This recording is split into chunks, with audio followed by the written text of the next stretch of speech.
and make a positive impact on people's life. It's not about income, but outcome.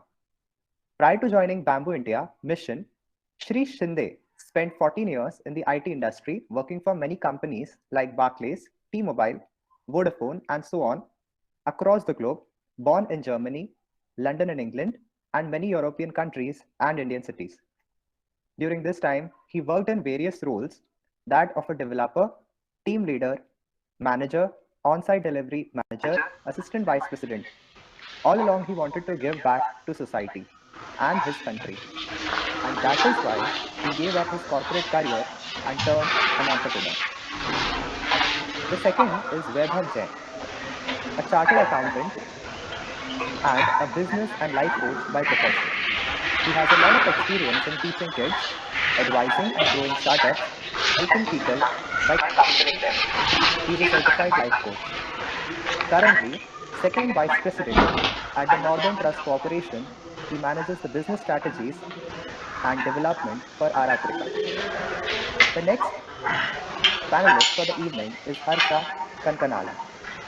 Having come from a family of teachers, Harsha has always been passionate towards education. He has been researching ways to improve education and make it more engaging and purposeful. Harsha has a professional doctorate in engineering from TU Delft, Netherlands, and is currently focusing on student-centric innovative learning systems, product development, and sales. Next, we have Mrs. Surgi Bogawat, an accomplished quiller and baker. Surbi has completed her BCom from Symbiosis College of Arts and Commerce and has an MBA. She is an extrovert who loves to love to bake and socialize. Surbi started off her entrepreneurial journey as a consultant in today's world. He is an engineer in the making and a person with a dedicated interest in entrepreneurship, success than ever before. He is a first generation entrepreneur and a role model for all of us. We welcome each one of you. Thank you, dear panelists, for choosing to spend this Saturday evening talking to and inspiring our students. Now I hand over to Tushar to go ahead with the guidelines and rules to maintain decorum. Thank you very much, Akshat. So before we begin, we would like to set forth some guidelines for the smooth conduct of the panel discussion. Firstly, everyone is requested to keep themselves on mute throughout the session unless otherwise requested to. The chat box is open to all the queries to be thrown in. The moderators will reserve the rights to choose the queries for the question answer session, which will be open to all. Some queries may be answered during the panel discussion itself. This will be kept in mind while choosing queries from the chat box. If anyone faces any sort of difficulty, please reach out in the WhatsApp group which has been made for all the participants. The organizing team shall be there to assist you. Without any further delay, let's jump into this panel discussion. We have received some questions during the registration. These questions will be taken up in the course of this discussion. We will be sharing the feedback form towards the end, so please ensure to fill it out before you leave the meeting. Let's get this discussion started immediately. We'd like to invite any one of our panel members to take this question. The question is, while every business is different and there can be no one-size-fits-all approach to estimating costs while starting up, what would you say are the top 5 startup costs every budding startup founder should keep in mind? Over to the panel members. Yeah, anyone who wants to take. Yeah, Harsha, go ahead. Mariam, it would be easy if you kind of take the names and call it. They will do that. The opening question is kept open to anyone who wants to pitch in, just as an icebreaker. Yeah. Sure. So going back to journey of any startup, I think when you're thinking of an idea, the very first cost is for the product and the people. You generally don't tend to think of how do you start a company, the cost for the registrations and other things. That doesn't come into your mind at all until the point where it comes like this is a necessity for you to think of. Until then, if there are 3 or 4 people that you want to pay, so if they're costing, let's say 25,000 a month, then you're worried about that 1 lakh. How do you survive for that 1 lakh for the next 4 months? And if your product is expecting, for suppose if you're building, I think we have a very sweet people in the group here. So if somebody is baking, somebody is doing accounting, somebody is building softwares, someone is doing bamboo things, and we bamboo related stuff. We are into software development. So because every product is independent, what is core of a product and what is the cost for building the product in the initial days? No one will build it, the entire one in a month or 2. So that becomes, it's more of a common sense play, I would say. There's no straightforward match for it. you will get a feel for it. Okay, this is what I need this month. And generally startups, I think they, in my experience, again limiting to my knowledge, they would think of how is it that I would move further in the initial days for the next 3 months. 1 year, 2 years is a long fetch game. When you're starting, you think of, okay, my survival for next 3 months, probably 50% I will get it from my parents, 20% from somewhere, and then you will limit your cost to that, and you make sure you're getting to some point. So just as a closing remark, it is more about people and the basic cost for the product that you want to try with. So that's my take on it. Thank you. Yeah, anyone else from Yogesh sir, Saksham, Vaibhav, Surbhi, anybody wants to give? Yes, Yogesh this side. Yeah, yeah. So I think Harsha correctly said there are lots of parameters, so it is very difficult to summarize all of them together. But I think while deciding a price, we should check the competitor's price first. This is what I did for my products. So first we have to check what are the competitors' price and keep that as a baseline. So according to you can add or reduce price as per your products, because that is how the people will judge your product. So I think competitors' price is one of the major key element to deciding the price. Uh, to add to what Harsha and Yogesh said, I mean, I think they've covered all the basic touch points for costing. There's one more aspect that I would like to add for specifically costing per se that generally goes a little ignored is the point of opportunity cost. And that becomes very important, especially for the first time entrepreneurs when they're starting their journey and they have multiple ideas in their mind. So I would like uh, I would like the young people who are going to be starting out and they are considering that, okay, I might start I might start a food truck, or I might also start a stationery business. I mean, I have 2 3 things in mind, and then what they do is they take a notebook and they start writing down all their material costs or all their labor costs.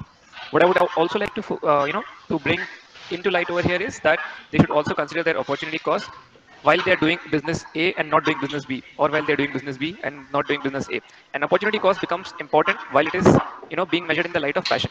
So if business A comes with passion but less visible revenue, but business B comes with less passion but more visible revenue, and that's where I would I would want all the potential entrepreneurs to consider the concept of opportunity cost as well, in addition to what great points Harsha and Yogesh added.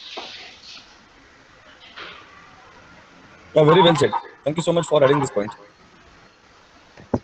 Yeah, Tushar, I think you can start with the questions, remaining questions. Yes, So, now after we'll be taking on the next Dr. one. Palyam and Tushar, I want to understand something. Are we also discussing that point, or is it more like a question answer, individual answers? How you're planning to take It's this? more like you answer, and if somebody has something to add or something to say on that, they can jump Okay. Okay. Sure. Thank you. So our next question is to Mr. Yogesh Shinde. We are all a little aware about the fact that green products tend to be a little more expensive compared to the products that are not all that environment friendly. So how did you start off convincing people to buy a bamboo toothbrush vis-a-vis a possibly cheaper and frequently required toothbrush? Yeah, thank you. Yeah, thank you for bringing this topic. Definitely, as I discussed, we are very price sensitive market, and so before jump into the price, we need to calculate the price in two aspects. The first one is the MRP, that is the maximum retail price, which will pinch your pocket, right? And the second price is the price to get that product, the environmental cost to degrade that product. So how much cost you are paying extra to get this product compost. So this is what we need to make people aware. So so for us it is very difficult initially to convince the people to switch their product to bamboo product because it is sustainable. But now as you everyone is aware, the climate change is happening and everyone is having their own role, uh, directly or indirectly, to those the awareness is much higher, and the myth about the sustainable product is expensive. So we, as the Bamboo India, when we introduce our was So your voice is breaking. which is far more than the plastic toothbrush. Is it okay now? Yeah, it's better now. Anish, there's a student called Anish who's raised his hand. Anish, we will take questions from you at the end, if at all, if there's Yeah. anything. Not right now, Anish. Okay, please lower your hand. So I was talking during in last 5 years, we are subsequently working on the reducing the price, and now setting up all the Is 45 rupees per toothbrush. Sir, 1 second. Sorry to interrupt you. Is the voice, Yogesh sir's voice, clear for everyone? Is this No, breaking? no, it's breaking. No, ma'am. It's breaking. The voice is breaking. Okay, maybe I'm. That's why I actually not switch. Yeah, that's okay if you've not Is switched it off. better now? I just, So intermittently it's clear and then after that it starts breaking. You okay. can, but you can go ahead. Okay, so let me. Yeah, I will. So right now, while making these products more on cheaper side, so we change or we improve our backward integrity with the farmers and the processes. Now we made this product available at just 45 rupees per toothbrush, which is as compared to as your plastic toothbrush price. So any sustainable products initially looks expensive, but over the period of time, if you give an opportunity, the entrepreneur will definitely streamline their product and their supply chain management. So the myth about the sustainable product is expensive is now getting changed. So now sustainable products also as cheap or as same price as your normal competitive products price.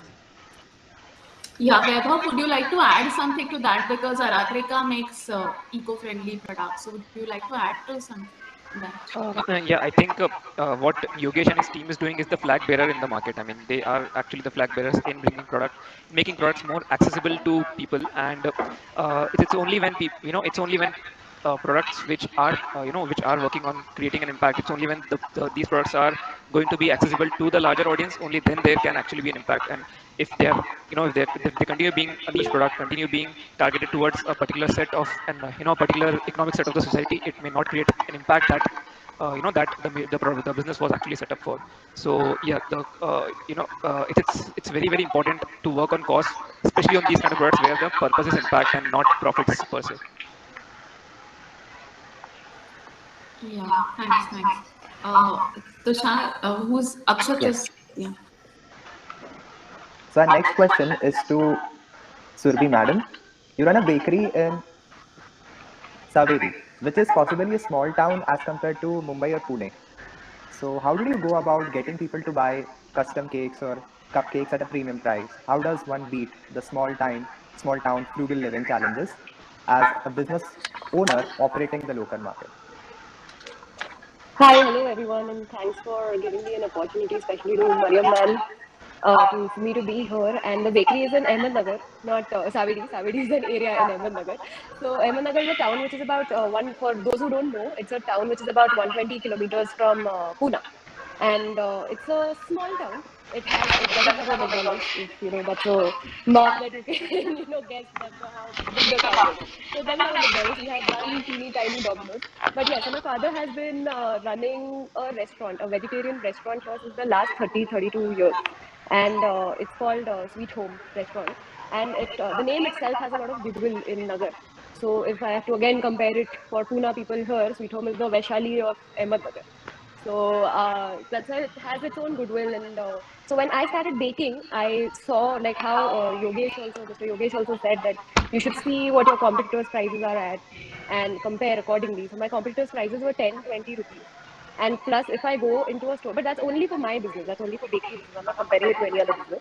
And if I go to a store, then a Britannia cupcake is for 5 rupees.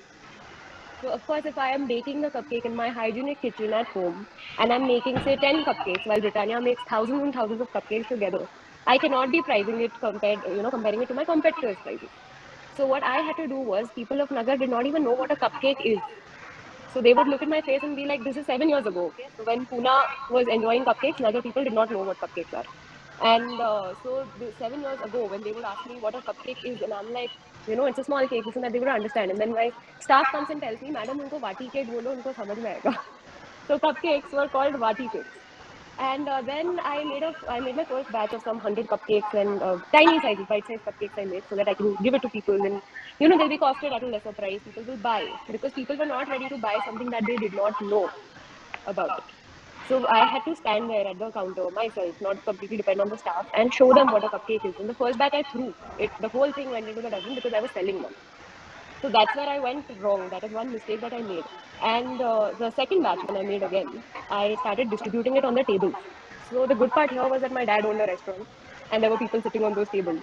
So which I already had in front of me, and so I've always like the whole reason why I call my bakery also Sweet Home, because I thought that dad already has a brand name.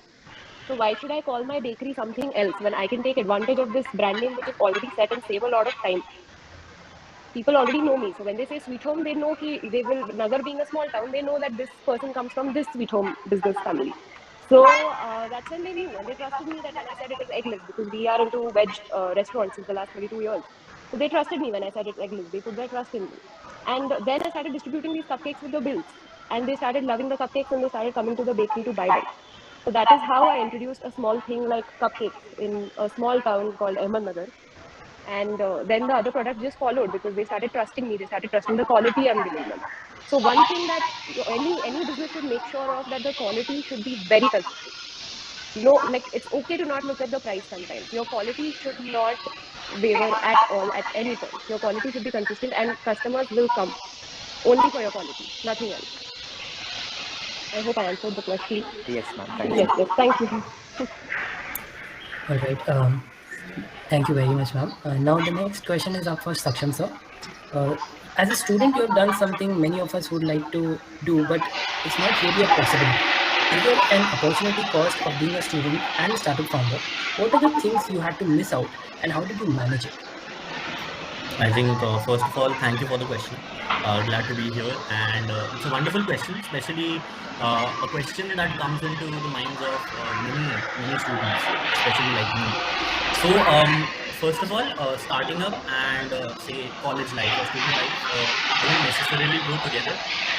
But as COVID happened, and as sad as that was, and we all missed our college life a lot, and that's why we are here virtually sitting. It also boosted a lot of students to actually start up. And since we did not have that barrier of attending classes in a classroom and then being trapped by that attendance culture, I think that prompted a lot of students to think out of the box and go and do a lot of things. So not just for startups, I have a lot of my batchmates who actually cracked a lot of companies as jobs in this period, and they're still in third year, second year, in fact, and they already have offers in their hands. They skilled themselves up in this time. Definitely moving towards startups and entrepreneurship. So if you have an idea, right, I think that being a student or these early 20s is the best time you could start, because first of all, see, I'm talking about college kids here, and you belong to a really great college, and I feel that all of you all have a great house to live in, and all of you are financially quite secure. You don't need to go out and earn bread every day. So why not put that time, and why not take that resource and work on your ideas, right? So you could continuously upskill yourself, but at the same time, if you have an idea or you faced a problem, you could go ahead and try to solve that problem, not just for yourself, but for a lot of people around you. All right. And there is one thing that I always recommend, and I am a true believer of, and that is jugaad. And so there is this one concept where, see, I even appreciate what Vaibhav said initially, was that opportunity costs, right? So you might say that idea A might be more passionate for you, but it might be less revenue generating, while idea B might be more revenue generating and less passionate for you, right? So this is one more problem that I'd like to address, where students our age have a lot of ideas in their mind, 10 ideas, 15 ideas, choti problems they need to solve, right? So what you could do is, not every idea is revenue generating, and not every idea is very passionate for you, right? So how could you test that? How could you test an idea? This is one learning I took from Ankur Wareku for declaring that fact, and which is that just write down all your ideas on a paper, right? So say if you have 5 or 6 ideas, just write it down on a paper, and just brand them. Okay, just think of a name, think of a very good name for your idea, so that you have an attachment to that idea, right? Now once you've branded that name, branded that idea, Just do very one simple thing. Use available technology. There are no code applications available. There is Webflow available. There is Wix available. Just create a landing page out of it. All right. Just write down all your offerings, all your ideas. All your offerings on that landing page for that one particular idea. You could make 5 landing pages. You could make 10 landing pages for your 10 ideas, and just promote them with say 1,000 or 2,000 rupees on Instagram or Facebook, and gather research. All right. So now once you have made a landing page, you will get to know which idea is more relevant for more people, right? So that's one way you can actually judge an opportunity, and focus on one particular idea then that matches your passion as well as the market opportunity. So that is one thing that I have also done, and I recommend to every other student that has more ideas and does not know what to do. Apart from that, I think college life is the best time to start up. So just do it, and you don't have a lot to lose, but you have very much to gain. So that is one thing that you should keep in mind, and go for it. Yeah, thanks, Saksham. I want to ask Harsha one thing. Now, Advisely is transforming the Indian higher education system by building AI campuses.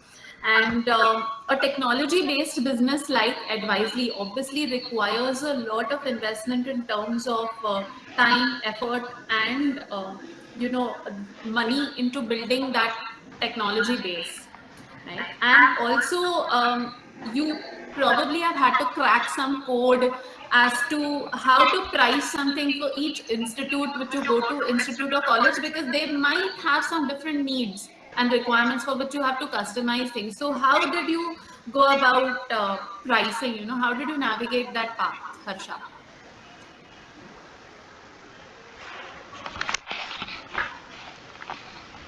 Harsha, you're on mute.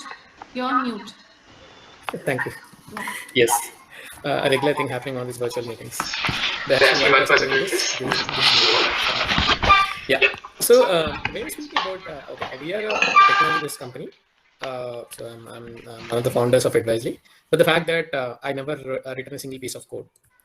So that's something that, and also, I mean, I'll give my version of what startup is, because trust me, my colleagues, my friends, there's no one way of looking at it. It has to come from your heart, and people just followed it, and they found their equation of success.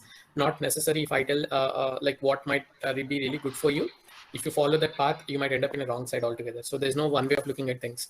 Now, I'll just go a bit about the background. So one thing that I believe, probably I might offend a couple of panelists, please don't mind. One thing that I believe is something that you're passionate for, following it is much easier, because even if it takes time, even if the pricing doesn't fall into picture, even nothing falls into picture, it doesn't matter. You will go for a longer run. Now, like when you're trying to formulate things, when you're trying to create, like, okay, if I do this, if you're trying to strategize things in the initial days, then you're trying to find an equation of success. You will go there, in no time you feel something is not working, then you would think immediately, I would have tried the other one. So it is not about A, B, or C. It is about, if you love to do A, wherein you have to trust yourself that even after 2 years, if I don't make a penny, doing this is what gives me utmost satisfaction. And I trust for the fact that if you're a passionate guy, you'll do the best product. You'll really get the best product out in the market. Is the market ready for the product? Market might not be. But sometimes people never ask, like, I need an Apple phone. When Apple created those, nobody were saying, I mean, if you really do any survey, people will not say, like, I'll pay this much, I'm ready to pay if there's a bigger thing. But sometimes you disrupt the market saying, okay, here is the product for which you can pay high. This product deserves it. Few people might have it, few people might not have it. The market might get stunned. Are you kidding me? Are you really saying this is the price? I would say, yes, that's the price. I mean, you look at what it has in it, and they end up paying a price that you might not even thought of. So market always has, if you're just following market's, what do you say, a response to things, sometimes you end up being what is there in the market as well. So that openness for things, I think I really forgot the name. I'm sorry, my fellow panelist from Sweet Home. She rightly said, if she has to really strategize, think if she's in the business, if she has to strategize, she would have rather think of Pune. Probably they'll pay higher. Even if I have low sales, I need not invest too much on operations. I need not scale up, but I can make more money. It looks obvious for her to set up somewhere else. But then it is okay for me to try out here. Let people know it, but I might be the person who is introducing it. That's passion. Even in my case, I come from family of teachers. Both my parents are teachers. I'm passionate into education. So when I was doing my professional doctorate in Netherlands, where I realized that all of us are more driven by, in our student lives, we wanted to get a job. So we are trying to get to success. I mean, we wanted either a job or a recognition, or like the best known person of the college, or else getting into startups, something that gives some name and fame and credibility for your existence in the college days. So when we are all driven by that, somewhere in this entire thing, the purpose of learning, why are you even learning what you're learning? Does it make sense for you? Why do you have to learn semiconductors? Why do you have to learn signals processing? Why do you have to learn Laplace equations? I mean, there's too many things to for us to. I mean, we are taught almost 3,000 topics. Why are we even taught those many topics? I found that sweet spot why we are learning when I was there, where nobody was worried about marks. I was like worried, okay, this time I might fail. Then my friend from Portuguese, she was saying, okay, what happens? You're failing means you don't know. Then it means that you have to learn simple. Their perception of education is very different. So we have come back, we have put in a lot of efforts, and never ever I thought we might be an AI based company. My passion was, can we really bring in purpose and engagement in learning? Can every student know what he is learning and why he is learning? That was the sole purpose. And as I told, I'm from a science background, so technology is far-fetched game for me. I always say people when they have dark backgrounds with color codes, I don't know what these guys are doing, as if they're doing some matrix. Even today, I don't. My wife does coding, but I don't understand a single piece of it. So what happens is when you're following your passion, slowly things will fall in place. Okay, now you need a technology person because whatever that you wanted to build, you might need technology for it. And then comes a day where you feel like, okay, now you have a technology, but this will not. I mean, colleges are taking it, but this is not what you wanted to do. There's something more for it. And then came AI. Oh, my AI is super expensive. We can't sell the product for, like, let's say, earlier in the entire market when they were selling products, especially education products, for 100 rupees per student per year. When we thought of AI to really bring in purpose, 100 rupees was nowhere the cost. What would you do in 100 rupees per year as per AI for each individual student? Then we thought we have really calculated and we have gotten to a point where it is couple of thousands. And few of the colleges, they literally laughed at us. In fact, one of the colleges, they said, sir, if you tell this pricing, my dean will actually jump off the building. I don't know how bad is the joke of that. I mean, what is the jumping off the building by telling a pricing? So literally we got, for the first 2 years, we didn't make a penny. But no math, we were never thinking of math. We know that if not today, tomorrow people will understand. We just have to make it the best, and we are just good. We just went on doing it. Today, our pricing is extraordinarily premium, and people are even with a couple of clients we are actually we are breaking even. We are making a couple of crores just like that. We are profitable. But the fact is, colleges, and even many people said don't do business with colleges, they wouldn't pay. I'm sorry, the management here, but that's a field that few colleges have created in the market. So if I listen to that, I can't go do business in college, I can't set a premium pricing, and more importantly, India might not be a right market. You better do it in US, they might accept. None of the three was followed by a company like us. So we just went with the gut, and we ended up in a place where we are the only company in India which is building an AI tech for institute, where every institute can become AI campus. Today we are extremely honored for the same. So, okay, it's not about sharing my story. What I meant is, you really have to find your sweet spot. You really have to know what is that you wanted to do. And please don't evaluate your ideas. It's not about evaluating your ideas. You can try things. As Saksham rightly mentioned, you have to try things. Sometimes suddenly somebody says something, we feel excited about it. That doesn't mean you're passionate about it. So you might have to try things, and you'll find a sweet spot. But then please prepare yourself that first 2 years will not even make a penny. That openness, that let me risk it doesn't mean that, okay, when I said I have prepared myself, I thought of 2 years, it took me 5 years. It's not like I come from a well-versed family where not making money doesn't mean anything for us. We were not in that place. But yes, that commitment for you, which is more rational, it can't be rational, it has to make sense. That would make a difference for you. Sorry guys, I've taken a lot of time, I just realized. But yes, I just wanted to speak my heart out. That's how it has to work. I never found any equation of success of startup for any startup till date. Thank you, Harsha. That was really very nice spoken from the heart. And I would say, like, you were working in the corporate sector. Yogesh sir was, he's been a corporate honcho, doing really, really well, and then giving it all up to, startup. Okay, so many people find that very difficult. Like, as we said, okay, for a student to start up, you have nothing to lose. But you all had everything going for you all in terms of good salary, job security, and you're giving up to, start up. So how would you say one should do that? I would want that from both of you, Harsha and Yogesh sir, that how to do a cost-benefit analysis of such a career switch, because finally it has to come down to that. Yeah, that's what when you're extremely passionate, though you're well off in a very good company. I was working in DSM Netherlands. I was into the chief engineer's position there, but I kind of realized that I was doing it because I'm getting paid. I'm doing it because I had things to do. But once you come back home, you're also always thinking what else could be done in education. So my mind was always following this. I was more happy last 5 years when I didn't make a penny, but I was following my passion. Okay, frankly putting, we didn't plan that it would take 5 years. Imagine if somebody have told me, God has come and told me, Harsha, it would take 5 years, I wouldn't have stepped in. I never know. It just happened that you started, you just pushed it, and it took 5 years. And when you look back, you get surprised, oh, was it 5 years? So sometimes you never know. But then just following your heart, people say it, but that's a fact. When you do that, the success might be delayed, but it will become an eventuality. So for me, it didn't take much of effort. The effort was taken by my family. They were more surprised than me. I was happy Okay. coming out. The family wasn't. Yeah, Yogesh sir, would you like to add to that or share your take on it? Yeah, actually, he's correctly said. Just follow your passion. If you believe in your idea, if you believe that you really want to do something good for the society, then things will fall in place. So during my IT career, even though I was working with Barclays as an assistant vice president in London, I was uh, not having that, uh, you can say, the kick from my life. So I thought, okay, let's go back to India and do something with the grassroots level so that I can do something for my own countrymen. So that was the thing which pulled me back here. And sometimes it's always good to do with the product which is where we can touch, where we can see, we can feel. Because in my all 14 years of IT career, I was only coding for the other country, not for India for sure. So I thought that is one of the area I thought I was feeling guilty, which bring me back to India. And so there is no nothing called as comfort zone. Always there is, we always wish for something better.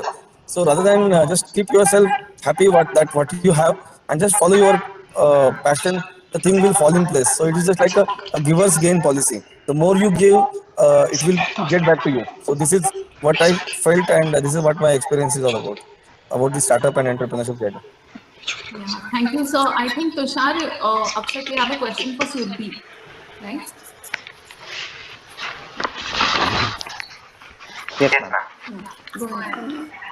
For Surbhi, ma'am, you were fortunate enough to have the foundation of your father's wealth, established restaurant business and brand name Sweet Home, which probably made it easy for you to start something of your own.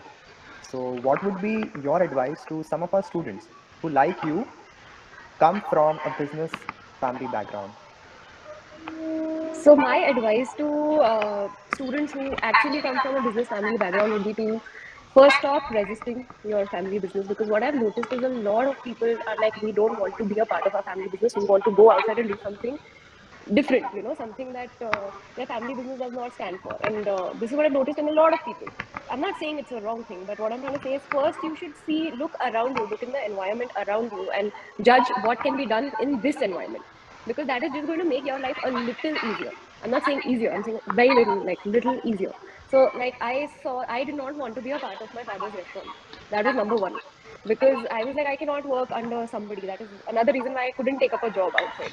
But I wanted to do my own business. So I thought, what is around me? And I saw that my family is already into the food business. They had a mithai business. They had a chaat business also at the same time, but there was no bakery. So I was like, maybe if I try my hand at baking, let me see how it goes. And I anyway was very passionate about baking. I just never sold anything. And that is why I decided to bake. And that is what I was passionate about anyway. And that's how I converted my hobby into a business. So I saw what is available in my environment, what will make my life a little easier. So I would actually call that working smartly, to see where I can save cost, because number one was I could bake from my house. I did not have to go out, rent a space, like really go out of the comfort zone, rent a space. Being a girl, especially, my parents were like, oh no, you cannot go stay alone, you cannot do this, you cannot do that, and this is unsafe, that is unsafe. So I was like, okay, I'm here, right in front of you, in front of your eyes. And I can bake from home. I had my own working hours. I was my own boss. So all this I got from judging the environment around me. And again, like how I chose to name my restaurant, my bakery Sweet Home, was because I was like, why change the name when I can use Sweet Home's good? It's my father's brand name anyway. I can always take advantage of that and make my life easier and work a little smartly. And so I feel judge the environment around you. See if you can do something out of your family business, or you can make it a branch of the same family business. And then think if nothing is possible, then completely leave that and go out and do something of your own, whatever you are passionate about. But again, like, if you are passionate about something, I would say follow your passion, because that is what will give you the kick to actually go ahead. It will keep you interested. It won't be a boring day job or a boring business that you have to only be there because you started it. You'll actually be interested to do something new. And one very important thing is stick to one product line. Like tomorrow, a lot of people, what I see that they're doing is they're selling. There's a dietitian. Imagine, for example, there's a dietitian. She is giving diets to people for 2 hours in a day. The other 2 hours she's selling jutis. The other 2 hours she's selling bed sheets. Because everything is so easy to do online on WhatsApp, but she's so distracted at the same time. So I would say focus on one product line. Like if I've chosen baking, I am focusing on baking only. That is what is making sure that I maintain the quality of my business, and I'm focused on the business. Yeah, thanks. Harsha, are you there? Yes. Okay, there's a question. The next question is for you. Akshat, are you asking or Tushar? Who's asking the question?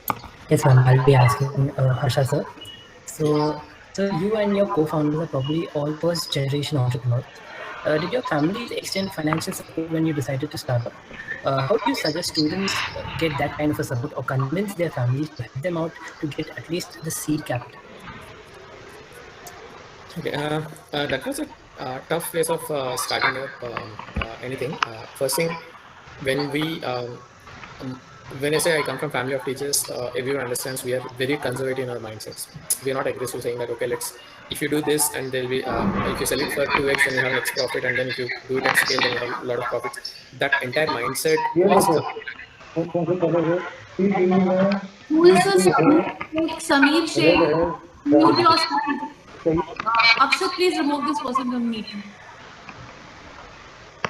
Yeah, sorry about that, Harsha. No, that's completely fine. It happens.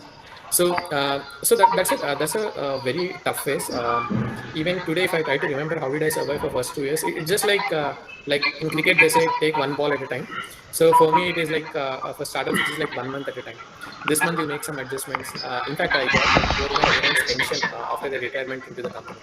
I said, like, this is what I'll do. Trust me, this would happen.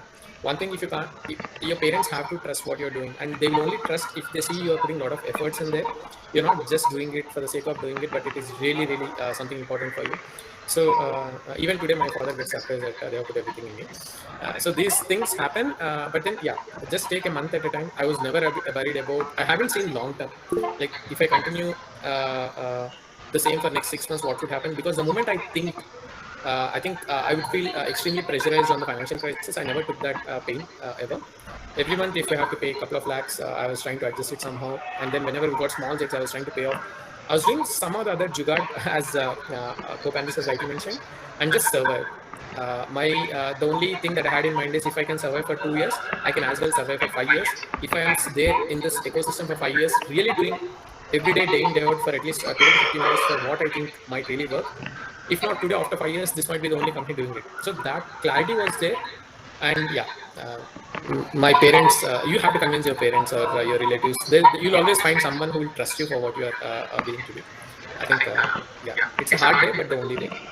And we never tried to raise a seed capital initially because it was more in terms of, yes, we are very, very strong in our audience already.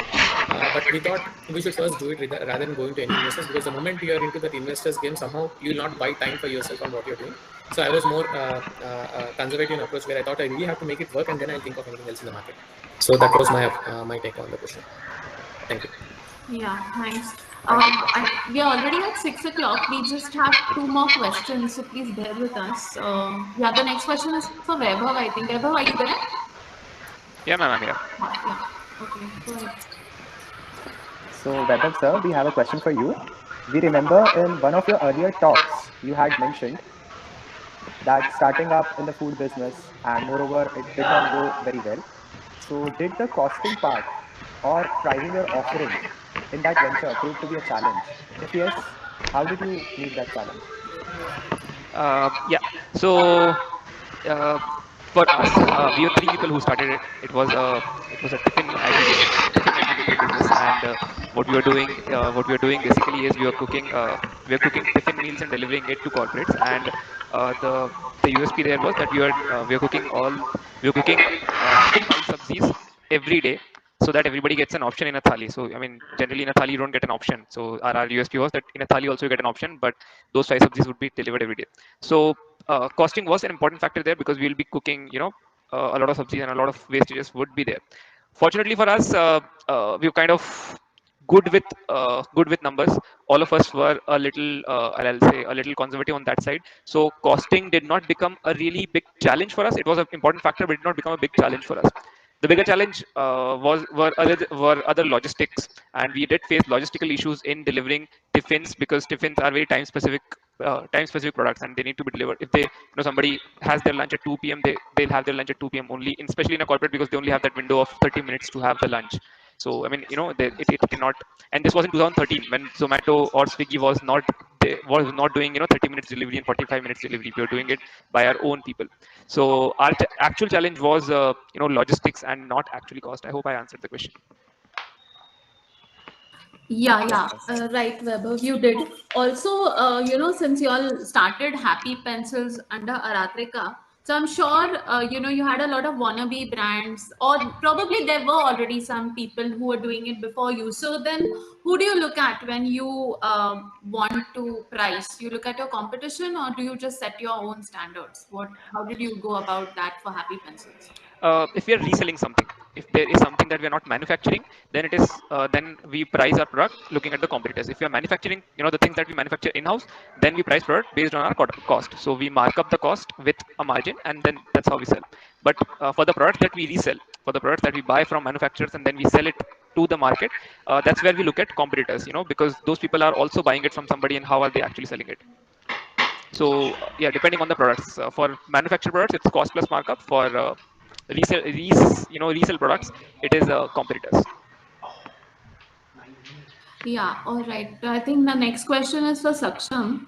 We are just looking at the questions in the chat box also. We'll see if we can take, because we can't overshoot our time. Probably we'll collate them and send the questions to the people on the panel. Let's see if we can take all your questions. I think Harsha is answering questions in the chat box, Mihir. Yeah, so go to Saksham's question, please. Anchors. Yes, ma'am. So, Lakshan, sir, Hyper Club, in collaboration with Bennett University, Times of India Group, has developed the world's first NFTs in an academic space, specifically alumni relations. This is what we've got from your website. How does one develop a pricing mechanism in such a space?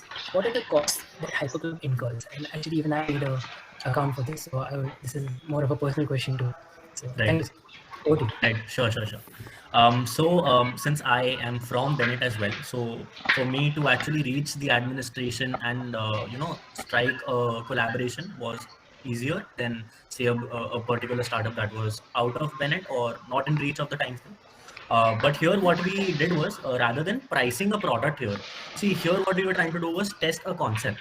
All right, so NFTs as a concept is very new right now, and it is picking fire, as I can see that one of the participants here also has an NFT as a profile picture, and I love that.